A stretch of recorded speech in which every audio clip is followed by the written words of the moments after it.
Bueno, una serie mundial para mí de las mejores que he visto, wow, yo diría de los últimos 25 años. En serio, De en acuerdo. serio. Parecía o todo indicaba que los Dodgers iban a arrasar. Aunque nosotros no lo vimos así, nosotros la veíamos más pareja, sobre todo por el bateo de Toronto. Toronto terminó bateando más, Toronto terminó pichando mejor y sin embargo perdieron. Porque no, al final del día no se impuso el juego de equipo, se impuso la individualidad. Y el poder de los Dodgers. El poder de los Dodgers y el picheo de Yamamoto, por eso hablo de la individualidad. Porque si hablamos de picheo, los pitchers de los Dodgers abridores estuvieron mal, a excepción de Yamamoto. Porque Snell no estuvo bien. Otani tampoco estuvo nada bien. Bueno, Glasnow mejor como relevista que como abridor. claro, Entonces, la cara, al final del día, fue Yamamoto, el único, que fue brutal. Pues 17 2/3, 2 carreras permitidas, 3-0. Hizo todo, y Soto. hizo todo. El otro juego lo ganó por ahí en extra inning, el chico Klein, Will Klein, lanzó 4 innings en blanco. Y ahí estuvieron los 4 ganados de los Dodgers. Ahora, haciendo análisis juego por juego, ¿qué me puedes contar de ese primer juego? ¿Cuáles fueron los factores claves que tuviste? Bueno, ante todo, saludo. Y yo creo que aquí podemos estar de acuerdo o no, pero me parece que un punto clave en la victoria de los azulejos del primer juego fue sin duda alguna el mexicano Alejandro Kirk. Sí. ¿Y por qué viene este análisis? Porque es que Alejandro Kirk parece que era la orden que tenían de exprimir al lanzador de los Dodgers, en este caso Blair Snell. Fíjate que Uh-huh. en el primer turno le saca 9 picheos y termina por, valga la redundancia, sacándole la base por bolas. Entonces, ya ahí comienza el desgaste del pitcher abridor desde el primer inning. O sea, es un trabajo en exceso para un lanzador, digamos que venía bastante descansado, que ese tal vez fue otro de los temas a tomar en cuenta, porque recordemos que los Dodgers tuvieron una semana de descanso completa en comparación con los azulejos, que aunque tuvieron 3 o 4 días, pues tenían más timing en ese momento para ese primer juego de lo que tenían los Dodgers. No sé qué opinas tú al respecto. Sí, bueno, de acuerdo en todo. Aquí se impuso el equipo que estaba descansado por sobre el que estaba motivado. No sucedía en las últimas 5 veces, ¿no? Siempre había ganado el equipo que había ido a 7 juegos versus el que había estado totalmente descansado por haber barrido. Entonces eso aquí Sí, se rompió ese mito. Ahí fue el juego donde hubo el gran slam de Barger, de ¿verdad? Barger, de Barger, sí. Claro, claro, eso fue para sentenciar ya. El juego quedó 11-4 y con ese gran slam ya quedaba el juego sentenciado. Y claro, Luego, hubo otra, y antes de eso, hubo otra serie de, digamos que de acontecimientos donde también estuvo involucrado Andrés Jiménez, el venezolano, que a la calladita hizo una gran postemporada, pero me y, parece que no menos una serie mundial. Y ya lo vamos a ir viendo a medida que transcurran los juegos. De acuerdo con el gran slam que tú comentas, luego de eso, bueno, Alejandro Kirk nuevamente ahí sí se sentó a esperar un picheo y es el que termina de cerrar la cuenta para Toronto, porque realmente las últimas 2 carreras es producto de un cuadrangular de Shohei Ohtani, pero ya cuando todo estaba sentenciado. Ese marcador sí, final fue de 11 carreras por 4, primera victoria de Toronto y con un novato sensación que fue Trey Yesaba, que aunque no tuvo decisión, lanzó 4 innings, le hicieron 2 carreras limpias, no tuvo decisión, ya mostraba también lo que iba hacer sí, en su próxima salida. pero aguantó el juego. Y el segundo juego, esa está más fácil. El segundo juego es muy fácil de analizar. Bueno, el segundo juego es Yamamoto y Yotani. Y bueno, Sí, o sea, yo creo que ahí no tenemos mucho de qué conversar. Sin embargo, bueno, lo interesante es que, de acuerdo a esa gran actuación de Yamamoto, que vuelve a lanzar un juego completo, ponchando a 8, permitiendo 4 hits apenas y una carrera, le da la posibilidad a los Dodgers de empatar la serie e irse a casa pues con la serie nivelada, que no es lo uh-huh. mismo haberse ido un 0-2 que un 1-1 sabiendo que tenían 3 juegos para jugar en casa, valga la redundancia. Otro dato curioso que sucedió y prácticamente en toda la serie, pero nuevamente en este juego 2, es que los Dodgers pican adelante. En casi todos los juegos los Dodgers comenzaron ganando. Sin embargo, bueno, sabemos de la calidad del bateo de Toronto, y ahí fue donde realmente estuvo parte de la clave de lo que fue el éxito de esta serie mundial, o de la emoción de esta serie mundial. ¿Qué otra cosa tenemos así para analizar del segundo juego? Bueno, Alejandro Kirk nuevamente, que se sacrifica, aparte de la defensa, contribuyó con el bate. Los Dodgers sacan a relucir el poder con Will Smith y Max Muncy, dando jonrones solitarios. Y en el octavo inning, bueno, la estocada final por parte de los Dodgers, cuando anotan 2 más para cerrar la cuenta 5-1. Kevin Gausman se lleva la derrota y la Serie Mundial se muda a Los Ángeles empatada. Pichando bien, Gau. Pichando bien ese. Sí. Pichando bien. Pero es que contra como Yamamoto, que viene tan controlado y pichando un juego completo, que ya venía de hacerlo en la postemporada, no había nada que hacer. Ahí no había nada que hacer. Eso es muy fácil. El juego 3 sí tiene tela que cortar. El juego de los 18 innings. Sí, ese juego de verdad que, pues aquí lo pudiéramos llamar un 2-1, porque se jugaron 18 innings. Y bueno, por tercer juego consecutivo, los Dodgers comenzaron ganando al fabricar una carrera en el segundo episodio mediante jonrón del chino Teóscar Hernández. Y aquí ya entramos con lo que es la parte de los latinos, que tuvieron un papel importantísimo en lo que fue la Serie Mundial para ambos equipos, porque no podemos inclinar la balanza hacia uno o hacia el otro. Simplemente tenemos que decir de manera imparcial que en ambos equipos digamos que la cuota que colocaron los latinos fue muy importante. También tiene que ver mucho Shohei Ohtani aquí, que da jonrón. Tuvo algo que ver. Tuvo algo que ver, claro. Sí, pero bueno, creo que ahí batió de 4-4, si mal no recuerdo. 2 dobles, 2 jonrones. 2 jonrones.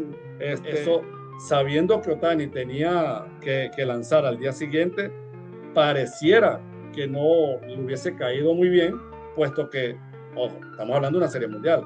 O sea, ahí no hay nada que criticarle de Robert, porque ¿a quién voy a sentar? Voy a sentar a quien me puede, con un swing, ganar el juego, porque me toca pichar mañana. Entonces aquí es donde volvemos a esa premisa de que o eres pitcher o eres bateador. Las dos cosas, hacerlas de manera simultánea y al nivel que lo hace Ohtani, es realmente muy, muy, muy complicado. Sin embargo, bueno, después de 18 innings, Mr. Serie Mundial ahora, Freddie Freeman, se va para la calle y los deja en el terreno. Ohtani ese día nada más que recibió 5 bases por bola. Se pasó 9 veces. Es increíble. Lo que hizo en ese juego y lo que hizo en la serie anterior, donde pichó y bateó 2 cuadrangulares, fue increíble. Ahora, en la Serie Mundial sí se comportó más como bateador que como pitcher. Y como bateador especialmente en ese juego, porque el otro cuadrangular que dio en el primer juego no sirvió para nada, básicamente. Ya el juego estaba ahí sentenciado. Y también, aparte de este tercer juego, también se vio que el Ohtani terrenal, porque también Toronto lo controló. O sea, no fue que, exceptuando esos 5 boletos, no fue que es que se sentó a sacar picheo y sacaba 9, 10 picheos y la base por bola. No, muchas de esas bases por bola fue que se la dieron con la intención de no tenerlo ahí para un cajón. Fueron 4 intencionales, creo. Exacto. O sea, sí. y es válido. Porque bueno, si es el que con un swing me puedes acabar el juego, prefiero tenerte en primera que parado ahí en el home esperando que el pitcher se me vaya a equivocar. Entonces, ahí se puede decir que y respetaron a Mookie Betts, pero luego Dave Roberts corrigió y colocó a Will Smith detrás, que después le traería frutos en el último juego, ¿no?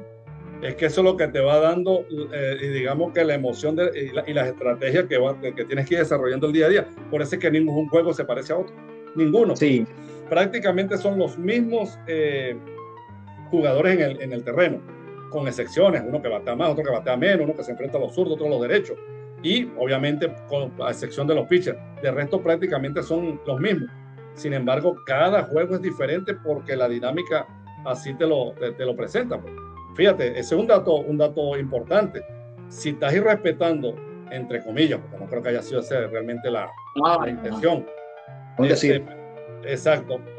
A Mookie Betts, porque estás pasando intencionalmente Ohtani para enfrentarte a Mookie Betts, que no tiene nada que envidiarle, porque a Mookie Betts creo que con esta es la 4ª Serie Mundial que conquista, si mal no estoy. Sí, sí, una con voz. Sí, entonces es un peloterazo. Sin embargo, bueno, la BD de Otani y sabemos que de ese es el que más se van a cuidar. Sí, a mí me falta resaltar ahí dos personas en ese juego. Una es el venezolano Edgardo Enríquez, que lanzó 2 innings sin permitir carreras. ¿Cierto? Y luego vino Will Klein, que tuvo los últimos 4 innings sin permitir carreras y se convierte en el ganador del juego. Fueron 6 innings en blanco allí de estos dos personajes que nadie se esperaba. Vamos a estar claros, ni los conocíamos mucho. A Enrique sí, por venezolano, pero a Will Klein yo no lo conocía, honestamente. No, para nada. Es que esto ni siquiera se puede decir que eran actores de reparto, esto eran extras. Totalmente, sí. Esos son actores extras. Y bueno, sí. sacaron la casta. Luego viene el juego 4, donde Toronto empata la serie ganando 6-2. Ahí se invierte la moneda. ¿Qué nos tienes ahí del juego 4? ¿Cuál crees que fue el factor clave? Aparte de Shane Bieber, obviamente. Bueno, yo creo que aquí el factor clave, y lo repito, es que le tocaba pichar a Otani. Y en un juego tan desgastante como el anterior, de 18 innings, aparte de lo físico, también estaba lo mental, podemos llamarlo así, porque cuántas horas de descanso te quitaron esas entradas extras. Entonces, yo creo más que todo que fue eso. Y claro, yo voy a decir un chiste. Sería que Otani le pegó la presión en ese cuarto juego, porque no estuvo bien. Pero, el cansancio. Pero, por supuesto, tiene que haber sido el cansancio. Entonces, en este sentido, Otani sube desgastado prácticamente a enfrentar a la mejor ofensiva de las Grandes Ligas, porque no es menos cosa. Es la mejor ofensiva de las Grandes Ligas durante todo el año. Todo el año. Bueno, son jugadores de Grandes Ligas, son profesionales, tienen un manager muy bueno, joven, pero muy bueno, y donde se aprovecharon del factor psicológico, mental y físico. Y comienzan fabricando 2 carreras en el tercer inning, donde le dan la vuelta al marcador. En este sentido fue el líder de los Azulejos de Toronto, Vladimir Guerrero, quien le engancha una a Otani y todavía no ha caído. Era el más valioso si hubiera ganado Toronto, obviamente. Sí, claro, totalmente. Azulejos de Toronto luego sentencian la victoria con un rally de 4 anotaciones en el séptimo, y aquí es donde también me detengo un poquito a, digamos que, resaltar, como lo dijo un comentario que nos llegó de uno de los, de personas pues que ven los reels, que dijo que yo estaba faltando el respeto, que cómo me atrevía a comparar a Vladimir con Jiménez, si Vladimir es de los primeros bates y el que más gana, y Jiménez apenas un 9º bate. Mi respuesta fue muy clara y sencilla: no viste el ring completo y tampoco viste la Serie Mundial. Ahí te dejo esa. Entonces, bueno, volviendo al tema de Jiménez, ya ahí vienen desgastados los pitchers. Anthony Banda lo tiene que traer Dave Roberts. ¿Y cuál es el factor clave en este turno? La paciencia y el arte de batear que nos demuestra Andrés Jiménez. Cuando digo arte de batear, no es que la sacan de jonrón, no. Es el arte de sacarle picheo al lanzador, es el arte de desgastarlo, es el arte de estar parado en el home con la vista clara sobre el lanzador, y aunque hubiese fallado, ya tenía un camino hecho porque le dejaba la mesa servida al que estaba en posición de espera. Sin embargo, Andrés Jiménez le da hit y pone el juego 3-1, que ahí ya prácticamente lo sentenciaba. Luego, en las otras 3 carreras y Toronto se da la victoria. Bueno, el quinto juego no tiene mucho, es facilísimo de analizar también. Yo creo que se analiza en 2 platos.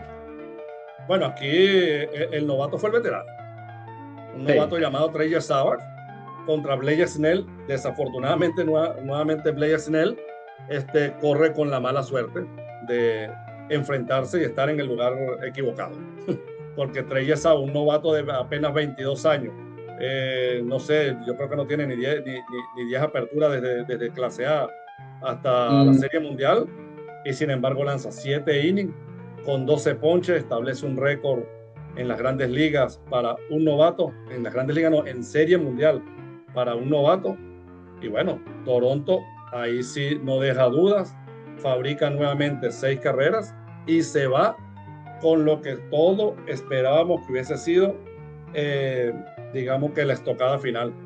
Irse a casa, ganar 2 en Dodger Stadium, irse a casa arriba 3-2 y con 2 juegos por realizarse en Rogers Centre, donde fue el mejor equipo también a nivel local, todo parecía indicar que se iba, la Serie Mundial se quedaba, o se iba para Toronto, mejor dicho.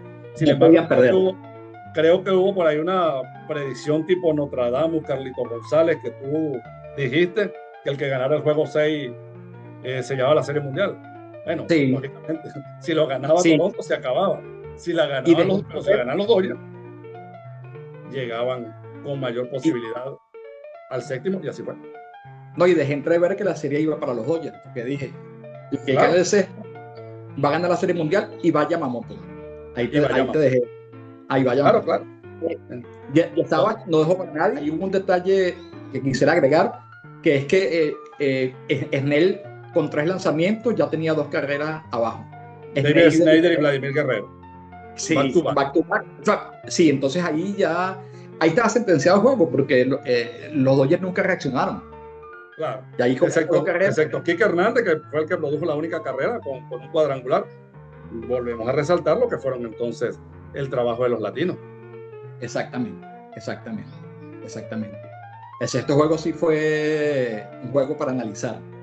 Yamamoto nuevamente. Es fácil llegar a lanzar sabiendo que en cualquier parpadeo que se te pusiera adelante Toronto o que no te respondiera el equipo de manera ofensiva, pues estabas a expensas de un batazo.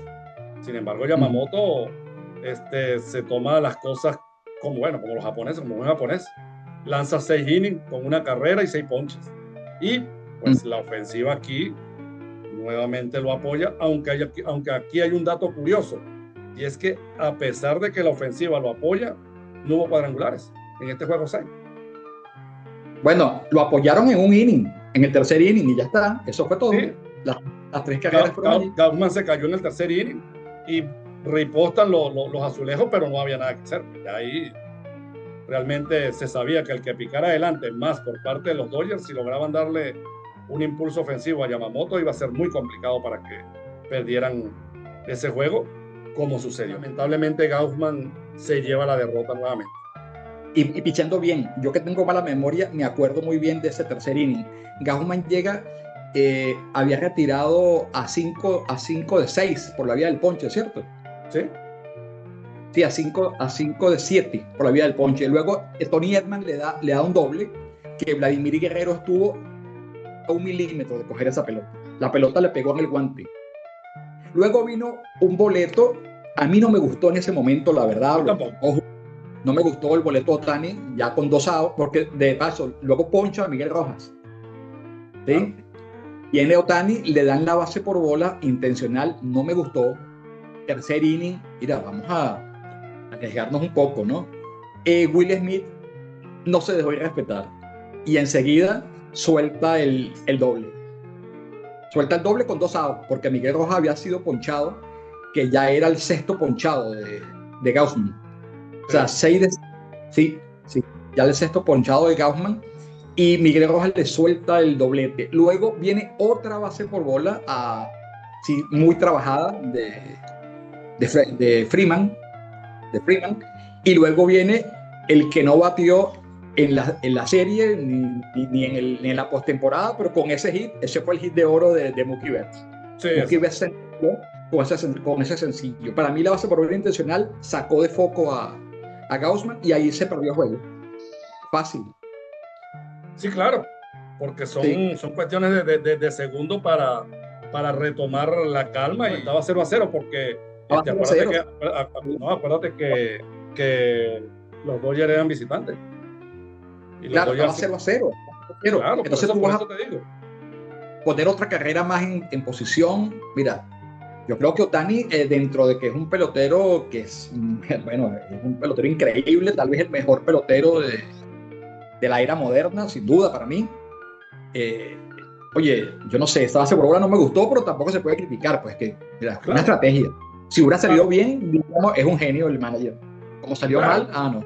Claro, te quitas a Ohtani encima, haciendo el zurdo, te enfrentas al derecho, mi pitcher es derecho, voy a enfrentar al derecho. O sea, ya todas esas conjeturas las hacemos en frío y por supuesto que cada quien tiene una visión diferente. Pero digamos que dentro de lo que es el contexto de un juego de tanta magnitud, pareciera que no hubiese sido la mejor decisión. Estaba sincero, sí. Colocó 2 carreras en base, así de simple que a la postre anotaron. Luego vino el relevo tan valiente de Sasaki, ¿no? Sí. Muy tan valiente. Y Glasnow, que tuvo buena suerte también, porque Glasnow, la jugada que hace Kike Hernández, que más que una buena jugada es que estaba precisamente colocado en el lugar correcto y le meten el doble play para cerrar el juego. Y creo que ahí fue mucho que ver del corredor también, porque creo que desde 4 o 5 años te dicen que cuando hay un fly, usted lo primero que tiene que hacer es voltearse para ver hacia dónde va la pelota. Es que fue una línea, y bueno, no sé, pero bueno, sí. Claro, pero estaba abierto, pero estaba muy abierto. No, y poco estaba 3-1, o sea, no hacía nada abierto realmente. Exactamente, y más que creo, si no me equivoco, habían 3 hombres en base. Entonces, ¿cómo vas a votar? Era la del empate, tampoco se puede criticar tanto. El segundo base, ¿quién estaba? Barger, me parece. Era Addison Barger. Tampoco se puede criticar tanto, pero bueno, fue una tremenda jugada de Kike Hernández, estaba ahí como un fantasma. Y Miguel Rojas que está pegado a la base. Bueno, llegamos al séptimo juego, Ohtani contra Scherzer. Toronto, que tenía la serie en sus manos, pero también un Toronto que siempre todos, no solamente nosotros, fuimos diciendo, son una sorpresa, y llegaron al séptimo juego. Llegaron a punta de bateo, siempre bateando, la mejor ofensiva de la temporada, de la postemporada, de serie divisional, de campeonato y de la serie mundial, porque Toronto terminó bateando más que los Dodgers, y en el picheo también estuvo mejor que los Dodgers. Es impresionante. Bueno, los Dodgers estuvieron mejor en picheo, aunque parezca mentira, en picheo relevista, porque Dave Roberts dejó de confiar en el picheo relevo por antonomasia, pero empezó a utilizar abridores como relevistas, y eso es válido. Entonces el picheo relevo de los Dodgers terminó siendo mejor que el de los Blue Jays. Pero bueno, los Dodgers llegan aquí entonces, llegan a la postemporada, llegan a punta de bateo, pero luego llegan a la Serie Mundial a punta de picheo. Pero en la Serie Mundial el picheo abridor no anda bien, a excepción de la gran excepción de Yamamoto, que lo hizo todo, y en el bateo tampoco anduvieron bien, batearon apenas 206, pero dieron los batazos oportunos. Es decir, llegaron a la postemporada por bateo, llegaron a la Serie Mundial por picheo, y la Serie Mundial la ganaron una carrera como pudieron, pero ganaron. Exacto. Y de ahí la calidad tremenda de los Dodgers. Ahora, Ohtani contra Scherzer, ¿qué nos dices de ese juego? No sé, el séptimo juego. Bueno, aquí yo vuelvo a decir un chiste. ¿Será que Ohtani le pegó la presión en este séptimo juego? Porque aquí sí no trajo nada. O sea, somos admiradores y fanáticos de el que para muchos, y yo creo que para todos, es el mejor pelotero de la era moderna o digamos que del nuevo milenio, pero aquí no trajo absolutamente nada. Pichó 2 innings y 1/3 nada más, donde permitió 5 hits, otorgó 2 bases por bola. Y la gente puede decir, oye, pero es que no estuvo mal. Sí, pero es que en los 3 innings realmente estuvo tan valiente. No lo aprovecharon, excepto en el tercer inning cuando Bob Bichette le pesca esa, que Ohtani se voltea y la cara fue un poema. Desde que le dio, se sabía que se iba del parque, y la cara de Ohtani fue un poema. Eso me hizo recordar al coreano Gun Jung Kim, el de los Arizona Diamondbacks, en la serie del Mundial del 2001. Pero bueno, volviendo a la realidad del séptimo juego, sí, volviendo a la realidad del séptimo juego, ya con esa ventaja de 3-0 a favor de los azulejos, y pichando el veterano Max Scherzer, que lo hizo muy bien, parecía que iba encaminado el equipo de Toronto a terminar de dar la sorpresa, como era quedarse con la Serie Mundial. Sin embargo, ante un equipo tan poderoso como los Dodgers, y volvemos a utilizar el término de manera jocosa y respetuosa, con actores que ni siquiera eran de reparto, sino eran extras, porque hay que decir las cosas como son. Miguel Rojas, no sé a qué santo se encomendó Dave Robert, porque lo defendió a ultranza, lo colocó ahí cuando no había hecho absolutamente nada, pero bueno, el manager lo conoce y sabía de qué podía ser capaz, pero en un juego 7 colocar a un pelotero que no viene haciendo o que no le están saliendo las cosas de la mejor manera, pues parecía que fuera una apuesta. Sin embargo, bueno, yo creo que le cayó la boca al mundo entero, porque absolutamente nadie esperaba que pero ¿cuál era la alternativa ahí? Porque básicamente al que sentaron fue a Pajés. Entonces, claro, colocaron a Edman en el center field y ahí la única alternativa era Miguel Rojas realmente. Bueno, única alternativa entre comillas, porque Miguel Rojas, el guante que tiene, mamita querida, o sea, es un guante de oro donde lo pares, en la liga. La inteligencia, ojo, porque una cosa es que tú tengas la habilidad y digamos que la defensa, y otra cosa es la inteligencia, porque ahí son milésimas de segundo para tomar decisiones. Traemos a colación el sexto juego, donde es verdad que el Quique Hernández se encontró la pelota, se le metió entre las luces, donde sea, no importa, a la final le cayó en el guante, pero es que antes de caerle al guante ya Miguel Rojas estaba pisando segunda. Sí. Entonces ese es otro detalle de la serie, donde estuvo involucrado el pelotero que a la postre fue el más importante o el que dio el batazo clave para la Serie Mundial, que no se ve, pues. ¿Y el Aujón? Es un actor que, bueno, que nadie lo conoce, que quizás nadie lo toma en cuenta. Pero fíjate, por supuesto, pero fíjate que el sexto juego, realmente, si no hubiese estado ahí el pelotero, o sea, Miguel Rojas, o el segunda base, si no hubiese estado ahí el segunda base, el inning sigue vivo. ¿Y qué hubiese pasado? No lo sabemos. ¿Y la jugada que hizo en el séptimo juego? Aparte de que te da el cuadrangular, que empata el juego, que desmoraliza al equipo de Toronto, bueno, le termina de prácticamente dar la estocada con esa jugada, que él mismo luego agacha la cabeza del asombro, o sea, de la adrenalina que debe haber corrido por el cuerpo al momento de tomar esa decisión. Porque, por supuesto, están jugando cuadro adentro, pero si te pones a ver, parecía, y esto lo estamos hablando en frío, parecía que hubiese tenido chance de hacer el doble play, que era el que mataba el inning. Pero era difícil, pero el batazo, a pesar de que fue de frente, él no queda en una posición cómoda. No, malísimo. Y fue un batazo muy violento. Que ahí es donde estuvo la clave realmente de que lo tomó y luego le dio chance de venirse de lanzar a la goma y sacar a Calefa. Ahí está Kine Calefa. Pero si hubiese sido un batazo un poco más lento, no había nada que hacer. Y realmente los reflejos que tiene ese hombre para tomar el batazo y la decisión de venirse a la goma es algo que estaba pensado desde un primer momento. Yo me imagino que no estaban pensando que si la tomas, ¿a dónde vas a ir? No. O sea, es a la goma y ya. Entonces, bueno, ¿qué te puedo decir después de eso? Que nos vamos a extra inning.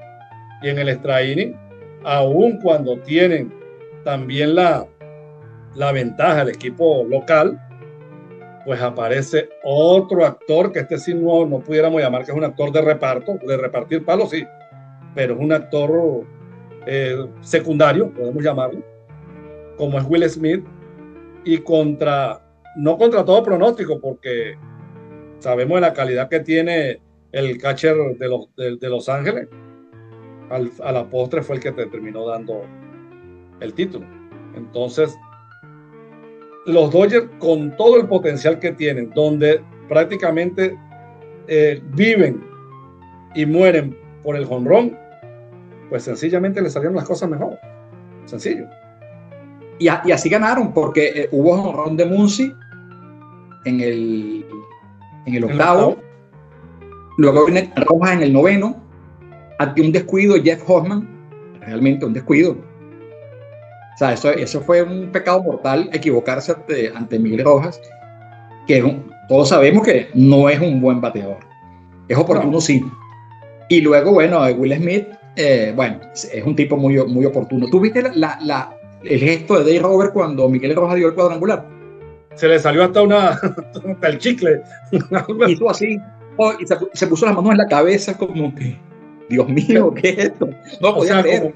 como que no me equivoqué, como que, o sea, no sé si el tipo diría soy un iluminado, oye, soy un genio, sencillamente me salvó el No pellejo. podía No creer, sé, no sé.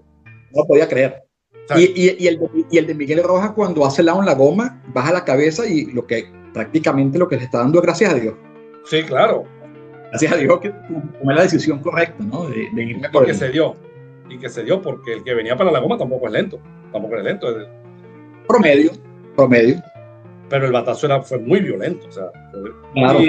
y aparte que no fue de frente, porque digamos que se ha sido de frente, pues bueno, le meten el short round y ya. Pero es que este batazo fue a quemarropa.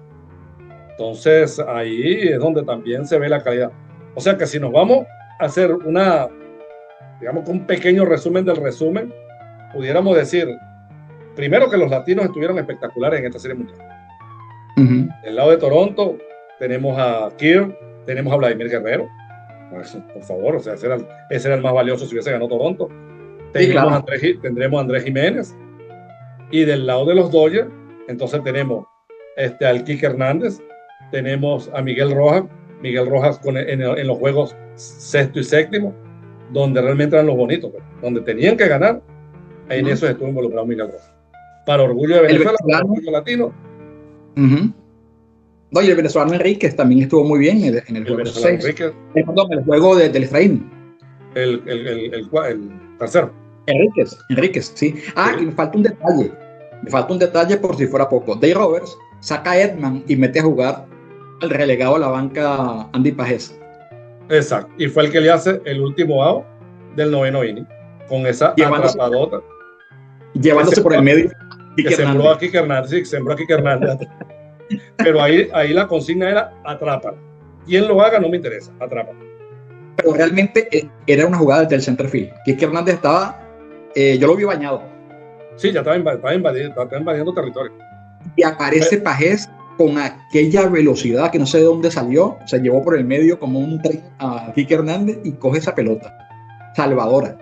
Sí. O sea, fue un juego de detalles, de muchos detalles fue ese último juego. Y estaba para cualquiera de los dos realmente. Claro, porque incluso fíjate que Vladimir Guerrero abre con doble. El inning 11. Y el manager hace lo que llama la jugada, que es tocar. Trayendo a colación un poco lo que es, digamos que los viejos managers, uno que popularizó mucho una frase fue precisamente Cito Gaston, que él decía, para ganar un juego que se está perdiendo, primero hay que empatarlo. Y fue lo que buscó de Snyder. Me pareció bien. A mí me pareció bien. Estuvo bien. Sí. Ahora, ¿cómo te lanzas una jugada, por ejemplo, de una square play suicida con Vladimir Guerrero en tercera? ¿Cómo sacas a Vladimir Guerrero y pierdes ese bate para traer un velocista? Que yo no sé si lo tienen también, porque este béisbol moderno de ahora, no sé. Yo creo que Toronto ya ha utilizado todo el mundo, porque Miles Straw había jugado ya. Había jugado Snyder, había jugado... Sí, yo creo que no me acuerdo, pero creo que no tenía gente ya. Bueno. Y como bonus, pues en el juego 6 es el único que no sea cuadrangulares. En total se dieron 19, 11 para los Dodgers, 8 para Toronto. Los 3 de diferencia fueron los que dieron los Dodgers en el octavo, noveno y en el 11. Ahí estuvo la diferencia. Es así, pero Toronto, fíjate, batió más en promedio, hizo más carreras, dio más hits, tuvo mejor efectividad, tuvo mejor whip. En lo que sí ganó Toronto, los Dodgers, aparte de los cuadrangulares, fue en el picheo relevista, 2.97 contra 3.06. Pero el relevo de los Dodgers en los dos juegos extra inning tuvo nada más y nada menos que 16 innings de permitir carreras. Ahí estuvo la diferencia. Claro. Bueno. 16 innings de permitir carreras. Bueno, yo creo que con esto culminamos nuestro análisis de esta emocionante serie mundial. Si te ha gustado este programa, suscríbete, dale like. No, páralo. A mí me falta hacerte una pregunta más. Ok, perfecto. Bueno, hágale en estos últimos 5 minutos que nos quedan. de cara al futuro, ¿cómo ves? Primero, te hago dos preguntas en una. ¿Cómo ves el futuro de los Dodgers para 2026 y cómo ves el futuro de los Azulejos? El de los Dodgers blindado. Si este año, que era el que esperábamos, el que están esperando, por ejemplo, de Yamamoto, hizo lo que hizo. Rocky Sasaki, que fue el que no estuvo muy bien a nivel de abridor, pero creo que Robert acaba de encontrar a su cerrador estrella. La toletería que tiene, extraordinaria, prácticamente todos con contrato a largo plazo. Entonces, uno que otro retoque, como todos los años le hacen a los equipos. En el caso de Toronto, la parte ofensiva también se puede decir que está completa, donde va a tener ciertos problemas en el picheo, porque pareciera que el que tienen es a Yesabash. De resto, Bieber se va a la agencia libre. Gaussman, no sé si tiene contrato todavía vigente para el próximo año. Scherzer debe estar a punto de retirarse. Bassitt creo que es el otro. Bassitt. Hay que esperar. Gente libre. Sí. Entonces, en ese contexto, Toronto va a tener que ir a buscar cómo condicionar su cuerpo de picheo. El picheo relevo no estuvo mal. No. Que tiene por ahí. Como se dice, siempre un retoquito nunca va a estar de más. Y aunque decíamos en un principio que era David contra Goliat, realmente no era así, porque Toronto es la quinta nómina más alta de las Grandes Ligas. Entonces, también tienen esa parte cubierta y no va a ser sorpresa si siguen peleando la división en los próximos años. Mira, y aunque tenemos que hacer un programa de los agentes libres, hay dos bestias por ahí en el buen sentido, por lo bueno que son, japonesas también, que yo creo que los Dodgers por lo menos no va a apelar a uno. No. Entonces, yo lamentablemente veo más música para los Dodgers. Es posible. Uno, porque la gente libre. Dos, porque están los dos japoneses, que los Dodgers son un equipo, ay, ¿cómo lo puedo decir? Su ambición no tiene límites. Sí. Su ambición no tiene límites. Y que los Dodgers, o sea, ellos se quieren llevar lo mejor de lo mejor, sencillo. Y van a buscar el tricampeonato. Claro. Entonces, hay dos piezas japonesas, no recuerdo los nombres. Ay, Dios, por ahí los tengo, pero déjame ver. No los tengo a mano. Pero vamos a hacer un programa con los agentes libres. Que los Dodgers van a coger a uno de los dos. Los dos juegan tercera base, y te dejo eso. Por eso es que veo más música fuera. Bueno. Entonces, por otra parte, los Azulejos de Toronto, la ofensiva la tienen armada, la defensiva perfecta. Yo creo que yo no le haría nada ahí a ese equipo, pero sí tienen que salir a buscar pitchers, especialmente abridores. Yo no creo que Scherzer siga, por favor, basta.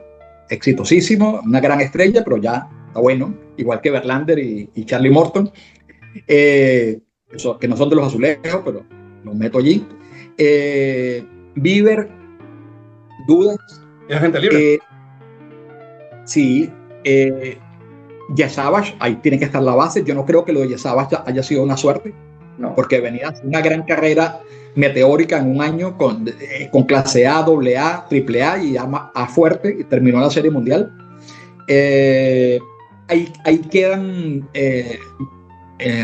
¿cómo se llama este pitcher? ¿Vale? José Berríos. Toronto dio a entender que no confían en él, y me falta un pitcher, Bowden Francis, que lo hizo muy bien en el 24, en el 25 no estuvo tan bien y luego se lesionó. Creo que van a contar con él para el 26 probablemente, si es que no lo operaron, pero Toronto tiene que salir a buscar pitcheo abridor si quieren repetir la hazaña. Los Dodgers desde ya parte como favorito para el 2026, ¿qué te puedo decir? Con ese equipo, y que lo van a mejorar aún. Hay cabida para un tercera base y tal vez para un jardinero. Claro. Bueno, ahora sí, si te ha gustado este programa, suscríbete, dale like, activa la campanita para que no te pierdas las notificaciones y acompáñanos a recorrer el maravilloso mundo de las Grandes Ligas. Por mi parte, esto ha sido todo. José Mejía. Bueno, y hasta la próxima. Muchas gracias, Abraham Carvalho.